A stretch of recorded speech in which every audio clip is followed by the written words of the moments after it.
Have you ever heard a dog cry, not out of pain, but out of heartbreak? What if I told you that a suitcase, just an ordinary black, silent suitcase, almost became a coffin for something that was never supposed to die? Welcome to Hero Paw, where we don't just tell stories. We honor lives, awaken truths, and fight for those who can't speak for themselves. In today's story, you're about to witness a moment that changed everything. It began like any other day at the airport, until a trained K9 dog named Bruno stopped in his tracks and refused to move.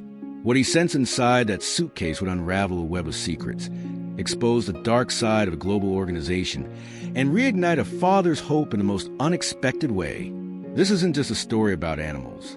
It's about justice. It's about grief. It's about what happens when one small, fragile heartbeat refuses to be forgotten.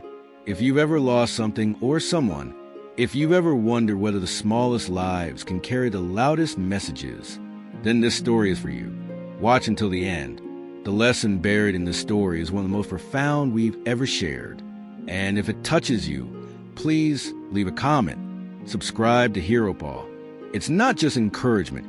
It's the fuel that keeps these stories alive and helps us bring light to places where it's needed most. So tell us, have you ever heard silence that was actually a cry for help? It was just past midnight when Officer Jack Warner knelt beside the cold stainless steel table, hands trembling as he pressed gently on the tiny ribcage of the motionless creature before him. All around him, the emergency lights of the JFK Airport Wildlife Medical Unit blinked steadily, casting a sterile blue glow on the chaos that unfolded only moments ago. He didn't speak. He couldn't. The air felt too thick. The pain, too raw. Beside him, Bruno, his K9 partner of 3 years, let out a low whine, a mournful, broken sound Jack had never heard from the stoic German shepherd. Dr. Rachel Green was working desperately, her gloved hands moving in a rhythm that was both precise and frantic. A miniature oxygen mask had been secured to the tiny feline's face, and her voice cracked as she counted compressions under her breath. 1, 2, 3. The creature, what once had been a thriving lynx kitten, no older than 8 weeks, was barely the size of a loaf of bread. Its fur, once golden and speckled, was now damp with sweat and blood. A thin 4-line trailed from its leg, delivering fluids that had arrived too late. And all Jack could do was whisper, "Come on, please, don't go like her." But there was no answer. The silence in the room was interrupted only by the soft clicking of machines, the dull hum of refrigeration units, and Bruno's steady whimper. Jack's eyes welled up, blurring the blinking monitors into streaks of color. As Dr. Green's hand slowed and finally stilled, she let out a shuddering breath and shook her head. "I'm sorry," she whispered. "He's gone." Jack looked down at the lifeless lynx, its small paw still curled as if reaching for something. A name slipped from his mouth before he even realized he'd said it. Echo. There were no other words. And yet, just 3 days earlier, Echo had not even existed in their world. Not until a dog reacted in a way no one could explain. Not until a suitcase, anonymous and unclaimed, began to scream without a sound.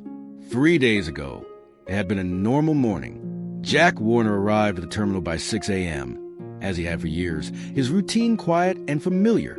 He was a man who had once chased down drug dealers and missing persons in the NYPD, but now found a strange peace in the rhythms of airport security. His new partner, Bruno, trotted at his side with the focused precision of a trained K9, alert but not anxious.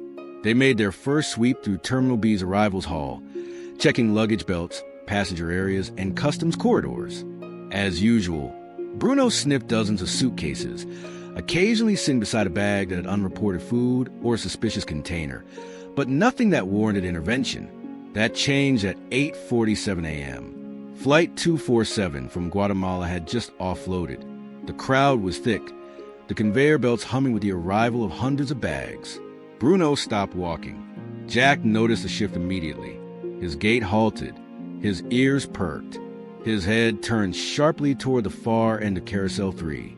Then, as if guided by instinct, the dog darted forward, weaving through legs and strollers and carry-ons until he stopped dead in front of a matte black hardshell suitcase. No tags, no labels, only a faint barcode smeared with grime. But this wasn't his usual response. Bruno didn't sit calmly, waiting for command. He began to dig, frantically, as if the case itself were alive. He whined, pressed his muzzle against the seam, circled it, then let out a sound that sent a chill down Jack's spine. A howl, not of aggression, but of desperation. "Bruno," Jack said sharply, "stand down." But Bruno didn't. He pawed harder, whining louder. Passengers nearby began to back away, some filming on their phones, others muttering about possible explosives. Jack placed a hand on Bruno's collar, calming him just long enough to inspect the suitcase. No ticking, no smell of accelerant, no visible wires or residue, just a hard plastic shell and a barcode that traced back to somewhere in Panama, then Belize, then Guatemala. Strange, but not illegal. He called in any way within minutes. Supervisor Logan appeared with 2 officers in tow. The suitcase was tagged and taken to the secure holding area. Bruno was still anxious, straining at his leash the entire time. "We'll give it 72 hours, Logan said, already walking away. "Unclaimed. It becomes federal property. Then we can crack it open." Jack wanted to argue. Bruno's behavior hadn't just been odd, it was unique. But arguing with protocols rarely changed them. Still, he couldn't forget the way Bruno had trembled. That night, Jack found himself lying awake in bed, staring at the ceiling fan as it spun in quiet circles above him. He thought of the suitcase. He thought of the little black barcode. He thought of Bruno's howl. And then, as he always did, he thought of Lily. His daughter had been 15 when she vanished. A bright girl, quiet, loved animals, especially big cats. Her disappearance during a family trip to Costa Rica had torn through his life like a wildfire. The trail had gone cold after 2 weeks. The only thing they ever found was her journal, stuffed in a stolen backpack recovered as shipping dock. No blood, no fingerprints, no body, just silence, just like echo. Jack closed his eyes and tried to sleep, but in the quiet, he thought he could still hear it. The soft, unheard scream of something or someone locked away in the dark. And he knew, even then, that the suitcase wasn't done crying. The next morning, Jack was already at Terminal B by 5:15 a.m.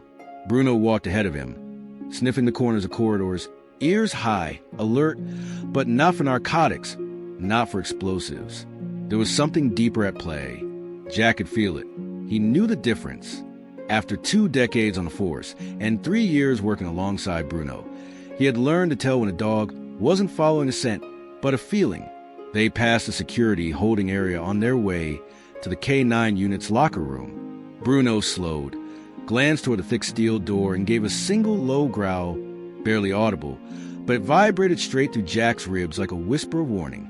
He tapped his badge, scanned his fingerprint, and entered the secured room. The black suitcase sat on a metal shelf, cold and unassuming. It hadn't moved. No one had come to claim it. No official had signed off on opening it. It was just waiting, like something asleep or something dying. Jack exhaled slowly and rubbed the bridge of his nose. "Just a suitcase," he muttered. "Right." But Bruno stepped forward and pawed at the steel table, whimpering softly. "Yeah, that's what I thought." Jack left the room, but his thoughts stayed behind. All through their morning rounds, he kept returning to it. The routing on the barcode: Panama, Belize, Guatemala. Something about that pattern pulled an old thread in his memory. A file, a photo, an unfinished report buried deep in the NYPD's cold case archives. And then it hit him. The same path his daughter's disappearance had once traced.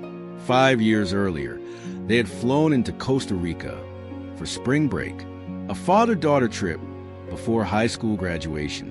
She'd been reading books about conservation, had even dreamed of working with wildlife. 2 days into the trip, she vanished after stepping out for an early morning walk. Her name was Lily. Jack had searched for her for 2 years.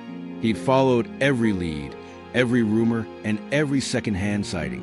Eventually, the search stopped being national and became personal. His wife left. His savings evaporated. He moved out of the city, took the job at JFK to escape the daily reminders. But he never forgot the way Lily used to draw lynxes in her notebook. how she talked about seeing them in real life, how she believed that animals, especially the small ones, were easier to trust than people. They never lied, she used to say, just like Bruno wasn't lying now. By noon, Jack had pulled every contact he had left in the system, digging through customs entries. That suitcase had passed through multiple screening points across 3 countries, but each transfer had inconsistencies, slight mismatches in weight logs, time stamps that didn't align with the aircraft manifest, no shipper name, no recipient.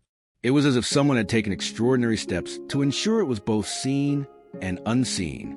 That afternoon, Jack sat across from Dr. Rachel Green in the staff cafeteria. She was in her late 30s, sharp-eyed and pragmatic, with a calm voice that rarely betrayed emotion. He'd worked with her once during a smuggling incident involving parrots taped under a crate of mangoes.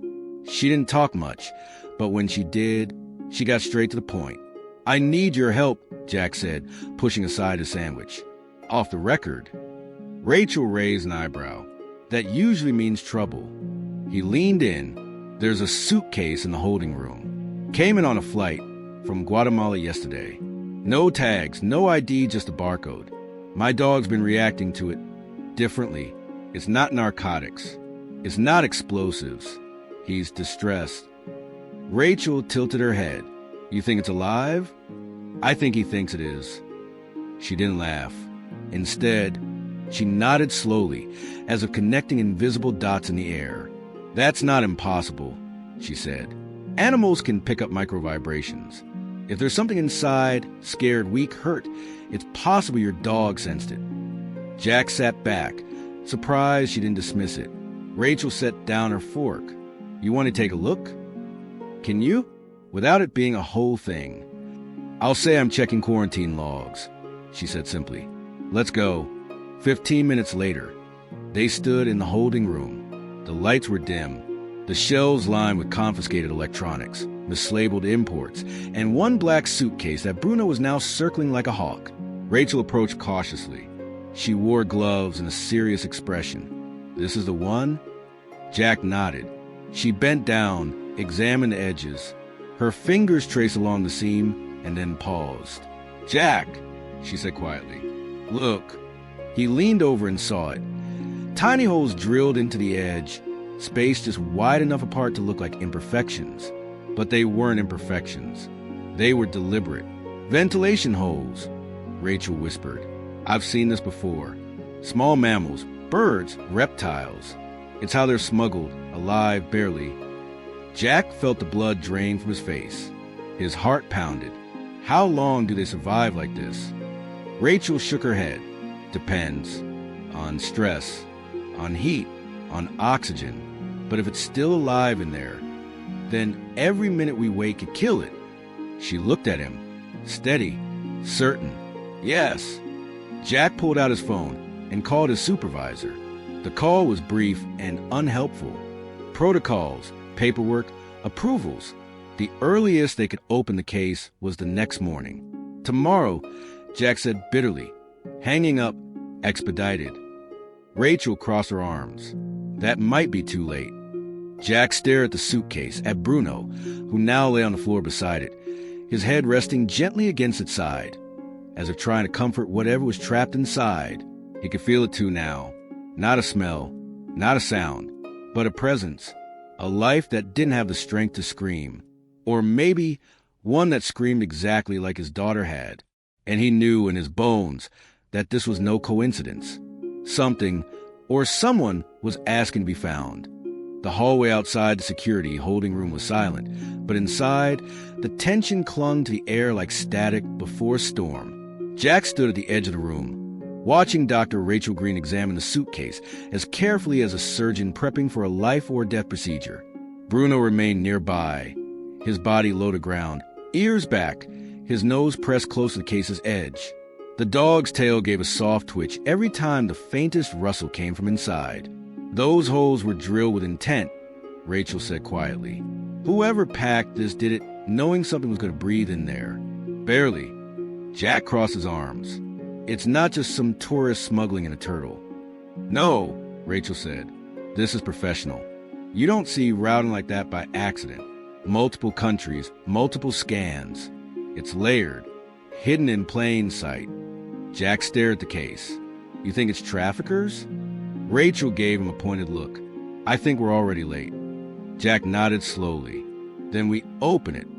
He glanced toward the door, then back at the suitcase. Clara Myers, staff logistics coordinator, was on shift that day. Jack knew she had access to the inventory system. She was meticulous, observant, and sharp in ways that often seemed to outpace her title. He found her near the freight elevator, clipboard in hand, checking off boxes as a crew of porters moved sealed crates down the hallway. Clara was in her mid-30s, with practical boots and tied-back hair. Not the kind of person who smiled easily, but when she did, it felt earned. Officer Warner, she said, without looking up. Let me guess. You're here about the black case. Jack blinked. How did you? I saw your dog sniffing around earlier. Also noticed the same barcode pop up twice in two systems. It shouldn't have. That tells me someone wanted to blend in and disappear. Jack studied her. You've been watching. I pay attention to patterns. It's part of my job. Jack hesitated. We need access to it. Now, Dr. Green thinks there's something alive inside. Clara didn't answer immediately. Instead, she tapped her pen against the clipboard, then looked both ways down the hall before stepping closer. If I register it as an inventory inspection, it won't trigger alarms, won't require approval, just a routine check. Her voice lowered. But I need to know why you're really doing this. Because if this goes sideways... Jack met her gaze, something old and wounded flickering his eyes. I lost my daughter 5 years ago, he said softly. She vanished on a trip, somewhere between two checkpoints, like a bag no one claimed. The only thing they found was her notebook and one sketch. He reached into his pocket and pulled out a folded paper, worn at the edges. Clara opened it gently. A lynx cub drawn in pencil. Big ears, wide eyes. She loved wild animals. Jack said they were better at telling the truth than most people. Clara looked back at him. And you think this? I don't know what this is, he said honestly, but it feels the same, like something small is being silenced. And if there's even a chance we can stop that from happening again. She nodded, tucking the sketch carefully back into his hand. Meet me in 5. Holding room. Inside the secured room, the tension had only thickened. Clara swiped her card. Log for routine inventory check, she said simply. Jack pulled on gloves. Rachel had already laid out a small triage kit on the table. Towels, water, portable oxygen, and glucose solution. Her hands were steady, her face unreadable. You ready? She asked. Jack answered by flicking the latches. The suitcase creaked as the hinges opened. The smell hit them first. Urine, sweat, something wild, something rotting. Jack swallowed hard, but Rachel didn't flinch. Inside, nestled in shredded newspaper and bloodied straw, were 3 lynx cubs.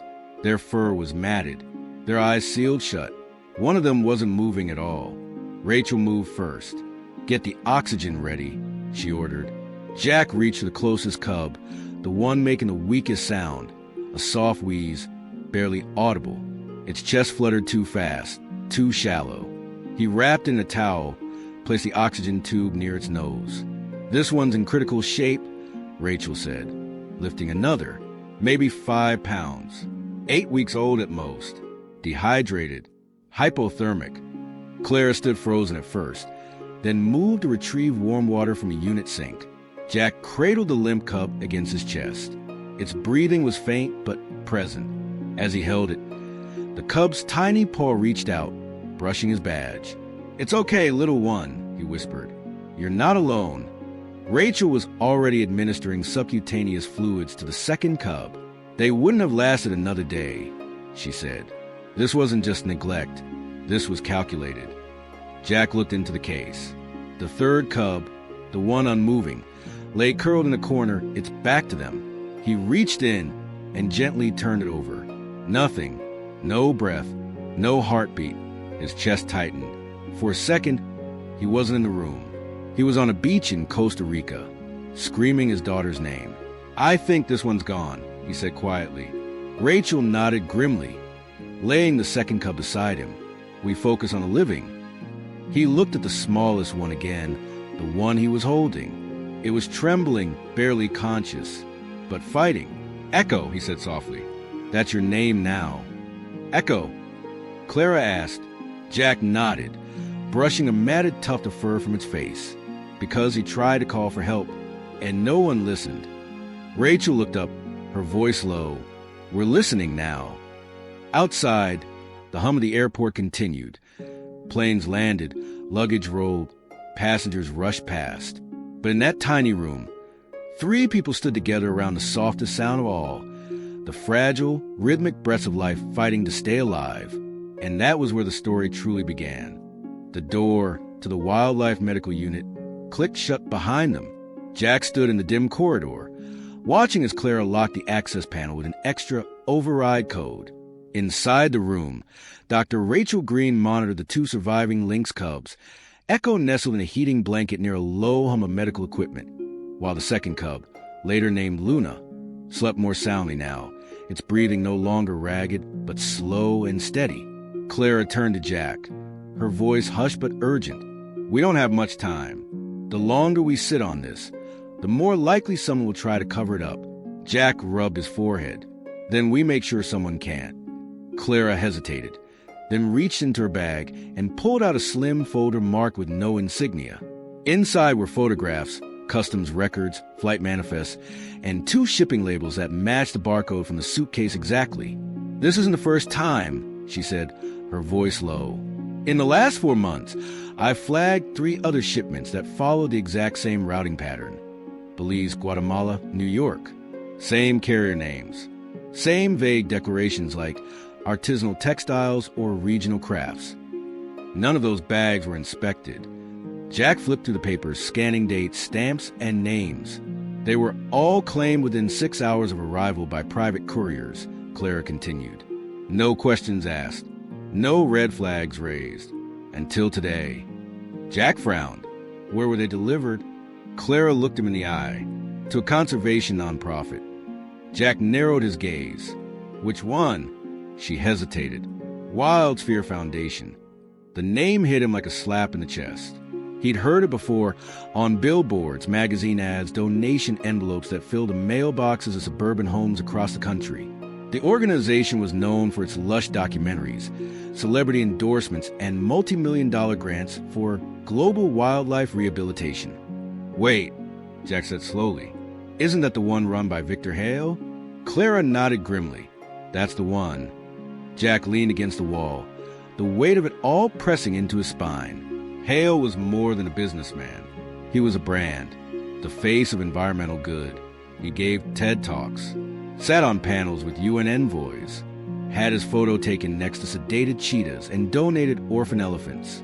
He was a hero to many, but heroes don't ship animals like baggage through airports in silence. He uses the foundation as a cover, Clara said. He gets customs clearance without raising suspicion. His team bribes handlers at certain ports. And once the animals land in the U.S., they vanish into private sanctuaries that are never audited. Jack shook his head.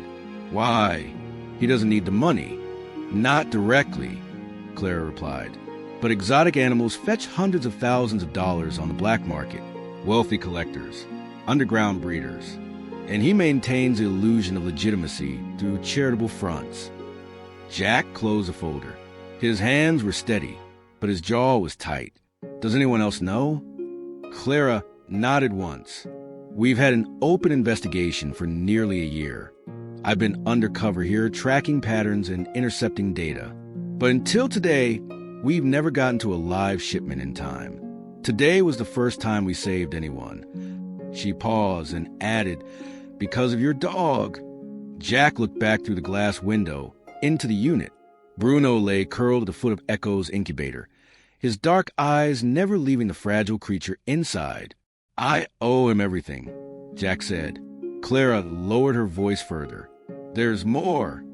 She pulled out a second file, this one thinner, but marked with a different stamp. One Jack recognized from his past life. Interpol flagged a freight manifest from Guatemala dated 5 years ago. A cargo container, listed under a shell company linked to the same network. The same route, the same origin points. Jack's breath hitched. That's around when... Clara nodded gently. When Lily went missing. Jack stared at her, the weight of memories surging like a tide. His daughter, 15 years old, disappeared during a conservation trip. The local police had claimed it was likely kidnapping, maybe trafficking. But the trail had gone cold, and eventually, the silence became unbearable. But now there was something. Are you saying there's a connection? I'm saying there might be, Clara replied softly. I didn't know when I took this assignment, but when I saw your name and your daughter's file, it started to line up. The shipping lines, the transit zones, the pattern. I can't promise anything, but I think Hale's network touches more than just animals. Jack swallowed hard. The hallway seemed to shift beneath his feet. Do you have proof? Not yet, she said, but we're close. Jack turned toward the window once more. Luna stirred in her sleep, while Echo's tiny chest rose and fell beneath the blanket. Fragile, defiant. What happens now? He asked. We need to act fast, Clara said. If Hale catches wind that we intercepted this shipment, he'll scrub the trail. He's powerful. He has friends in politics, customs, even law enforcement. That's why we have to move before someone tips him off. Jack exhaled through his nose. Then we make sure he doesn't. Clara hesitated for a moment, then stepped forward, her voice steadier than ever. Jack, I know this is personal, and I don't blame you for that. But I also need to know I can trust you to stay in this, no matter how ugly it gets. Jack didn't hesitate. I'm in, he said, all the way. She looked at him for a long moment, then nodded. Good, because Hale doesn't just steal animals. He erases them, just like your daughter was erased. And this time, we might be able to stop him. They stood in silence for a beat. Inside the room, Bruno lifted his head and gave a single soft bark. Not out of fear, not out of warning, but as if to say, keep going. And so they did. The storm didn't arrive with thunder. It crept in quietly, like most terrible things do. Jack was still in the wildlife medical unit, the room dim for nighttime care. The fluorescent lights had been turned off, leaving only the soft blue glow of monitors and a single lamp beside Echo's incubator. Bruno rested on the floor nearby, paws crossed, ever watchful. Dr. Rachel Green sat beside Luna, checking her vitals and adjusting a heating pad. The room was quiet, but not still. You could feel something in the air, and it started with a flicker. The overhead emergency lights blinked twice, off, then back on. Rachel looked up from the chart. That's strange. Jack tensed. Power surge. But then the lights went out entirely, plunging the unit into near darkness, save for the emergency backup units on the life support machines. A second later, a muffled thud echoed from the corridor beyond the door. Bruno stood up immediately, tail rigid, ears sharp. Jack reached for his sidearm. Someone's here. Rachel's voice was barely a whisper. Security? No, not scheduled. Another thump, closer this time. Jack positioned himself between the door and the examination tables, raising his weapon as he moved. Rachel rushed to cover the incubators with blankets, shielding the cubs from sudden movement or trauma. Bruno growled low, like a warning pull from his gut. Then the door handle turned. Slowly. Jack's voice was firm but quiet. Get down. Stay behind the cabinets. Don't move unless I say. The door opened inward. Two men entered, dressed in black tactical gear, faces masked. One of them held a case, an animal transport container. The other carried what looked like a stun baton. Behind them, a third figure stepped into the room, wearing medical scrubs and latex gloves. Jack's stomach dropped. Dr. Anton Reyes, Victor Hale's so-called head veterinarian, federal agent.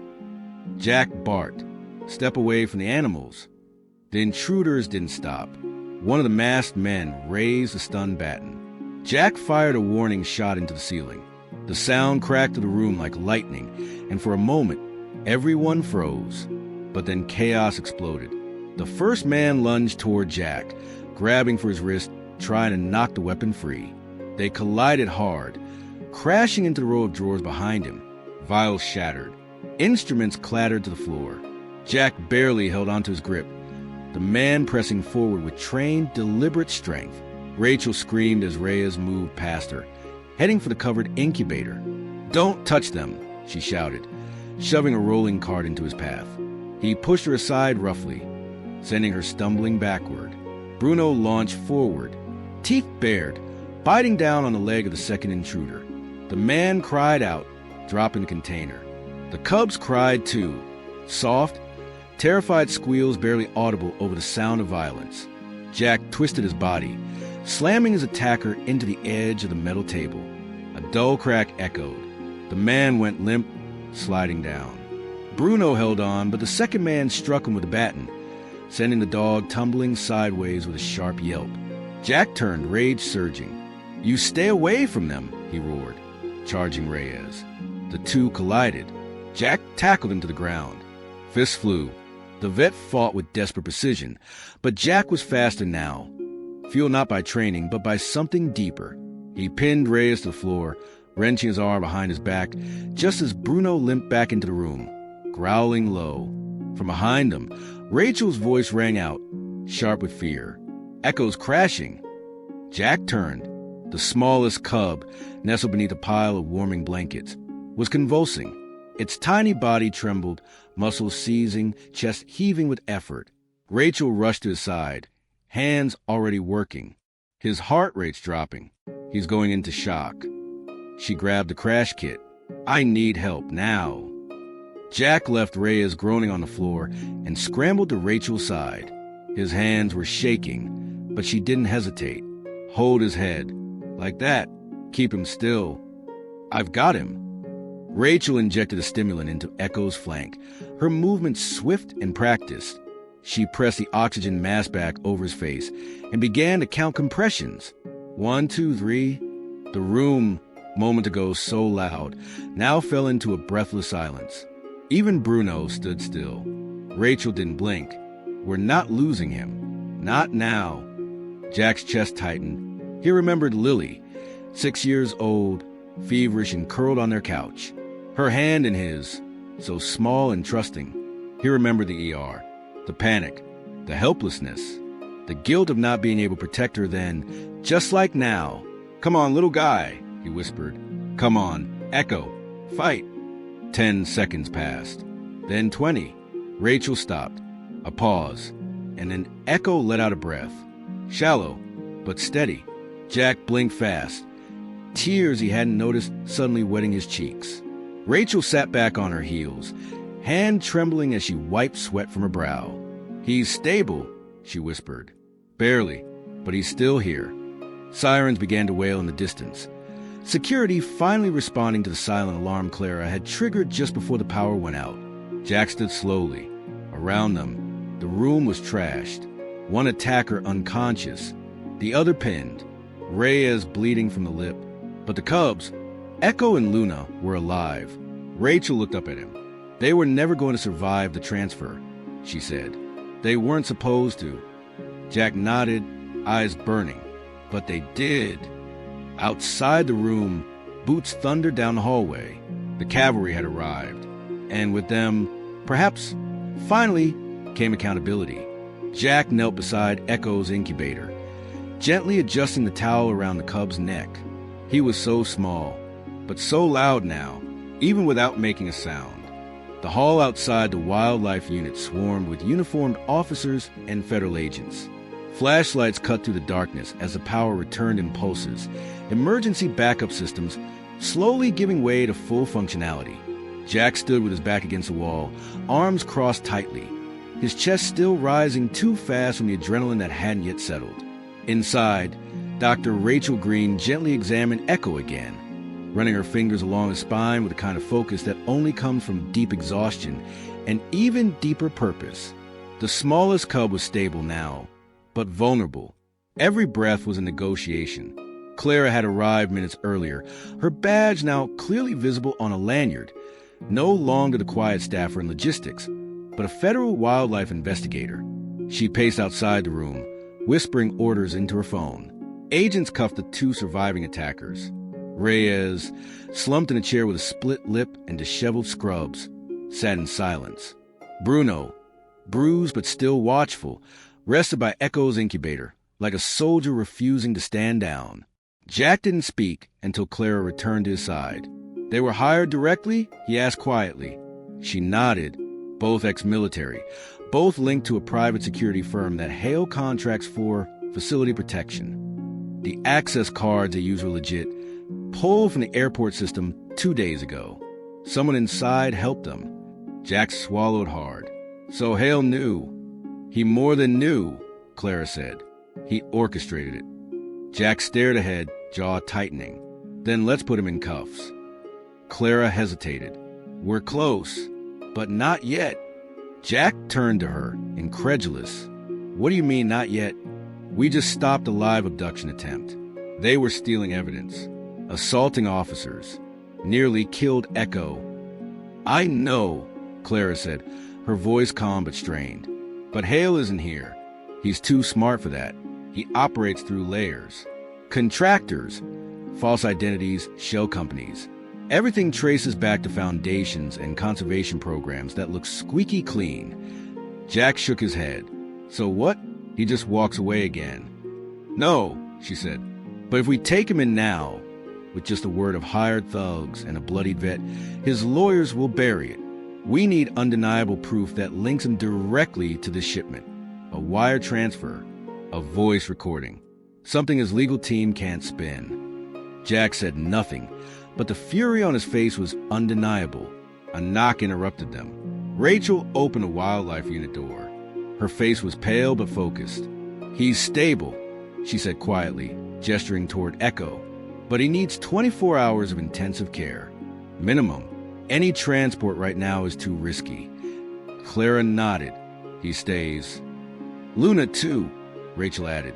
I'm not letting either of them out of this unit until I know they'll make it. Jack glanced over Clara's shoulder. Through the glass, he could see the cubs huddled under warming pads. They had stopped crying, but they hadn't relaxed. Like they, too, were waiting for the next wave to hit. A new figure entered the hallway then, tall, dressed in an impeccable charcoal suit. Jack recognized him instantly. Victor Hale.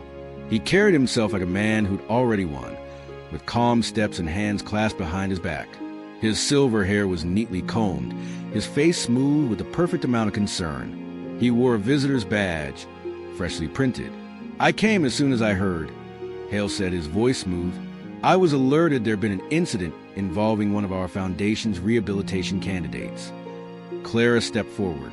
Mr. Hale, this is now a federal investigation. You'll have to wait. I understand, he interrupted gently. But as a registered sponsor for these animals, I believe it's my duty to ensure they're cared for properly. Jack scoffed, stepping between Hale and the door. You mean the ones your men tried to steal? The ones you packed in a suitcase like old laundry? Hale raised his eyebrows slightly. Officer, I assure you, Wildsphere Foundation has strict protocols for every species under our guardianship. If something went wrong, I can only imagine it was due to a tragic mistake, one I'll fully investigate. Jack took a step closer, his voice low. A mistake? One of those cubs nearly died. One of them did die. Don't you dare pretend you care. Clara put a hand on Jack's arm, not to silence him, but to signal.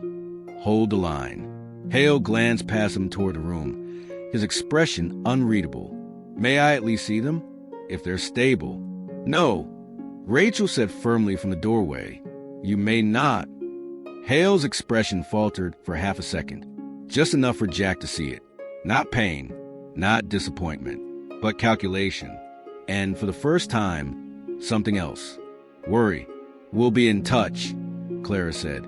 But for now, this facility is under restricted access. I suggest you contact your attorney. Hale gave a tight smile. As you wish. As he turned to leave, he paused beside Jack. I've heard of you, you know. Former detective. Lost a daughter, wasn't it? Jack didn't answer. Hale's smile widened, barely. Funny how the past finds ways of creeping back. Jack didn't move, didn't blink. But inside, something ignited.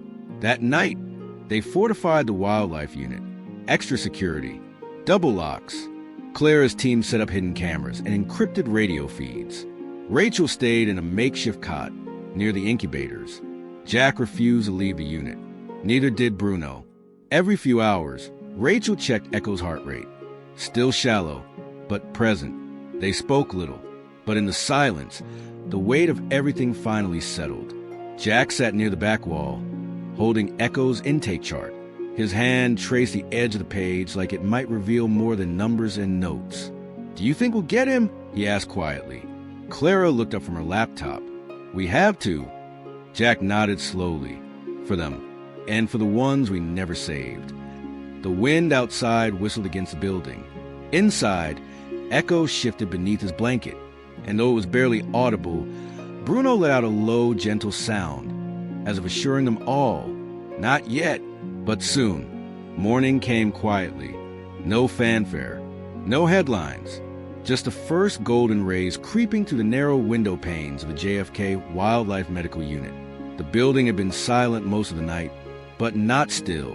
Inside, every breath, every beep of the monitor, every tiny stir from Echo or Luna felt monumental, like a soft affirmation that life, however fragile, was still holding on.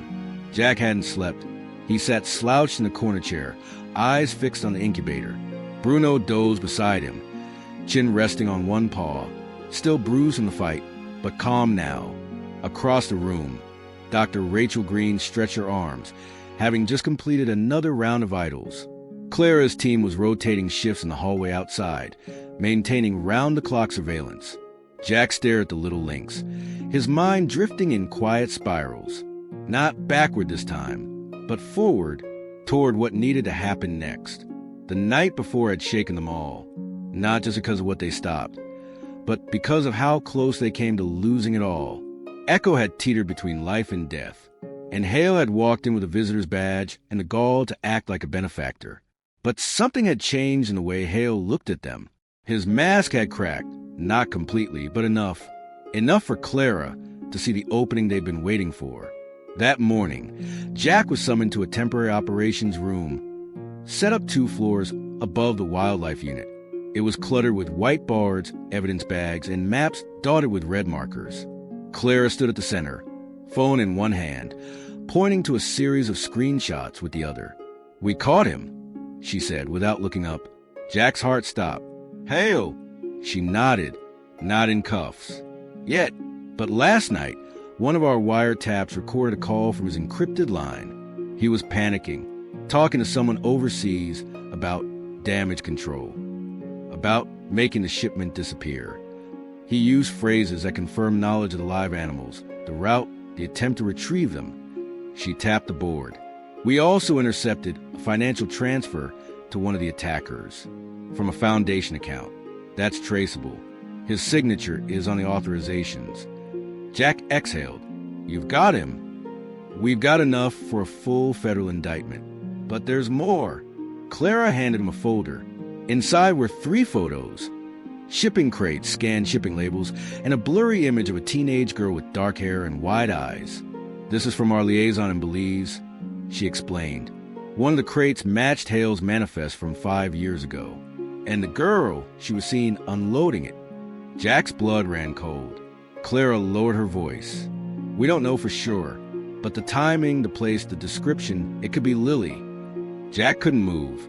He stared at the image like it might suddenly breathe. "We requested DNA comparison." "It'll take time," Clara said.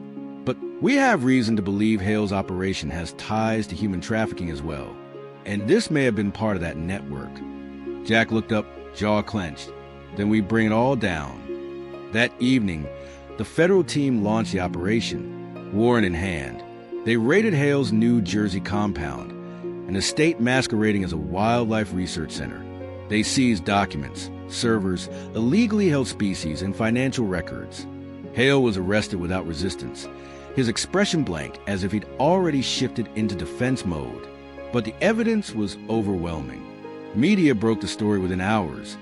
Conservation mogul accused in wildlife smuggling ring. Jack refused interviews. So, Did Rachel.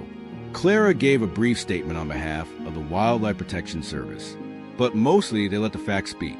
Echo's story spoke loudest. 2 weeks later, Jack stood at the edge of a quiet clearing in upstate New York, at the entrance of a newly constructed wildlife sanctuary. The air was crisp, the kind of spring afternoon that reminded him of camping trips with Lily when she was little. He clutched a small wooden carving in his hand, a lynx cub barely 2 inches tall, hand-carved from a piece of driftwood he'd found years ago. He had shaped it while grieving, without knowing why. Now he did. Across the sanctuary lawn, children and families gathered for the ribbon-cutting ceremony. 2 new enclosures had been built, each carefully designed to simulate natural habitats. Inside one of them, Luna slept peacefully beneath a shady tree, already adapting to her new home. Echo, still smaller, still recovering, lay curled beside her, his breathing stronger than ever. Dr. Rachel Green walked up beside Jack. She held a clipboard, but her eyes were on the cubs. "They've gained 2 pounds each," she said. "Luna's already grooming Echo like a sibling." Jack smiled, faint but real. "You did good," she added. "So, did you," he replied. Then after a pause, "So, did he?" They turned as Clara joined them, holding a fresh report. Interpol confirmed it this morning. Hale's organization was a front for multiple criminal trades, wildlife, antiquities, and yes, trafficking. We're connecting dots all over Southeast Asia. His arrest opened every door. She handed Jack another folder, this one thinner. Inside was a simple line of text, DNA match pending, 78% alignment. Jack swallowed hard. "It may take weeks," Clara said gently, "but it's the first lead that's real." He nodded. He didn't speak. Sometimes hope made your throat too tight for words. That night, Jack returned to the sanctuary alone. The crowds were gone. The stars were out. He walked the gravel path to the memorial garden, where a small stone lay nestled under an oak tree. The marker read, "Echo," he spoke without words. Jack knelt beside it, placing the wooden carving at the base of the stone. "I didn't save her," he whispered, eyes wet. "But I saved you." Behind him, the quiet rustling of grass. Bruno lay down beside him. As always, Jack looked up at the sky, no longer waiting for justice, but finally delivering it.